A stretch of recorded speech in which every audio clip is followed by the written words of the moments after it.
నమస్కారం అండి. కరోనా కొత్త వేరియంట్ JN.1 గురించి 2-3 రోజులు బాగా చర్చ జరుగుతుంది దేశమంతా. కేంద్ర ప్రభుత్వం కూడా రెడ్ అలర్ట్ ప్రకటించింది. ఇది ఒమిక్రాన్ యొక్క కొత్త వేరియంట్. ఇది కరోనా లాగే కొత్త వేరియంట్, కాకపోతే ఇది కొంచెం ఈ మధ్య ఎక్కువగా వైరల్ అయ్యింది దేశమంతా. దేశమే కాదు, ప్రపంచమంతా వ్యాపించింది. ఇప్పుడు దీని గురించి కొంచెం భయపడాల్సిన అవసరం అయితే ఉంది. ఎందుకంటే చాలా మందికి ఇది నిమోనియా కాజ్ చేస్తుంది. హాస్పిటలైజేషన్, అడ్మిషన్స్ అండ్ డెత్స్ కూడా అవుతున్నాయి. చాలా దగ్గర డెత్స్ కూడా నమోదయ్యాయి. బట్ కేంద్ర ప్రభుత్వం చెప్తుంది ఏంటంటే మన వ్యాక్సిన్స్ అనేవి పనిచేస్తున్నాయని. ఇంతవరకు ఇది ఎంతమందిలో వచ్చిందని చూస్తే వాళ్ళల్లో ఎవరైతే వ్యాక్సిన్ తీసుకున్నారో వాళ్ళల్లోనే తక్కువగా కనబడింది అని, తీసుకునే వాళ్ళల్లో ఎక్కువగా వస్తుంది అనేసి ఒక సర్వేలో తేలింది. మనం వ్యాక్సిన్ తీసుకునే వాళ్ళైతే ఎవరన్నా తీసుకోకుండా ఉంటే ఇప్పుడు ఖచ్చితంగా తీసుకోండి. దీనివల్ల మనం దాన్ని నివారించవచ్చు.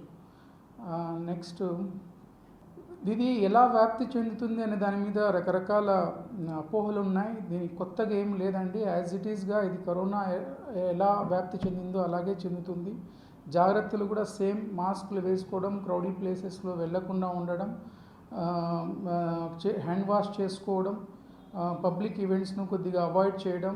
పర్టికులర్గా ముస్లిం వాళ్ళు అయితే ఏజ్ ఎక్కువ ఉన్న వాళ్ళు, ప్లస్ కోమార్బిడిటీస్ లాంటి షుగర్, బీపీ ఇలాంటి కిడ్నీ వ్యాధులు ఉన్నవాళ్ళు కొంచెం ఈవెంట్స్ని అవాయిడ్ చేస్తే మంచిది.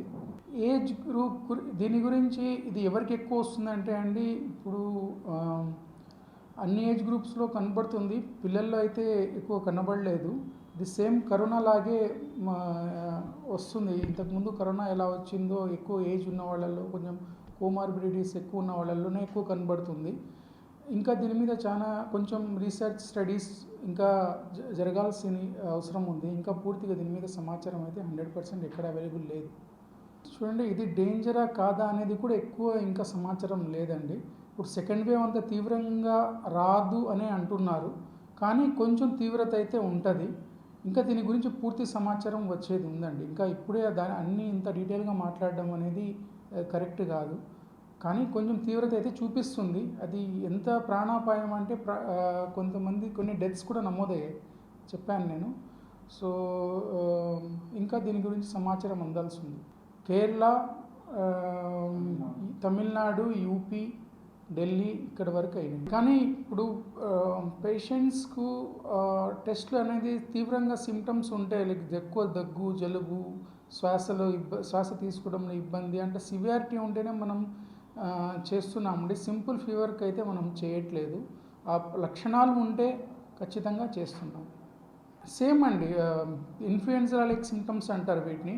అంటే దగ్గు, జలుబు, తలనొప్పి, థ్రోట్ పెయిన్, శ్వాస ఇబ్బంది, వీటిలో ఏదైనా రావచ్చు. ఏది ముందు ఖచ్చితంగా ఇదే రావాలి, ఇది రాకూడదు అని కాదు. దీంట్లో ఏ సిమ్టమ్ అయినా వీటిలో రావచ్చు. బాడీ పెయిన్స్, ఫీవర్, వీటిలో ఏ సిమ్టమ్ అయినా మొదలవ్వచ్చు.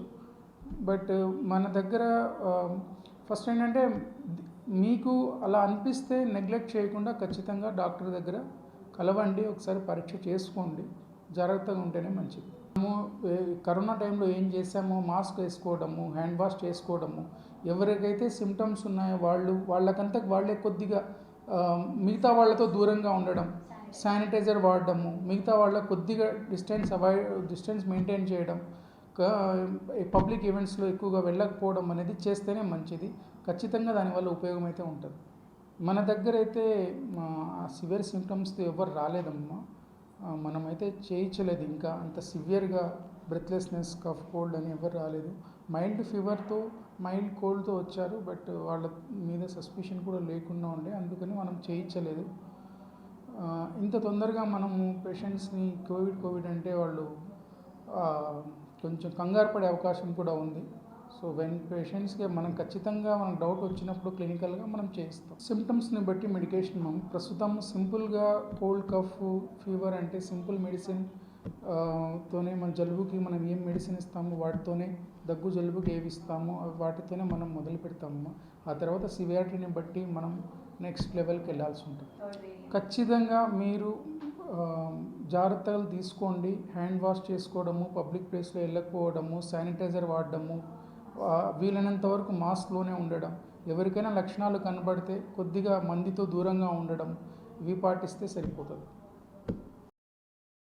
మరిన్ని వీడియోస్ కోసం ఛానల్ ని సబ్స్క్రైబ్ చేయండి. లేటెస్ట్ అప్డేట్స్ కోసం వాట్సాప్ ఛానల్ ని ఫాలో చేయండి.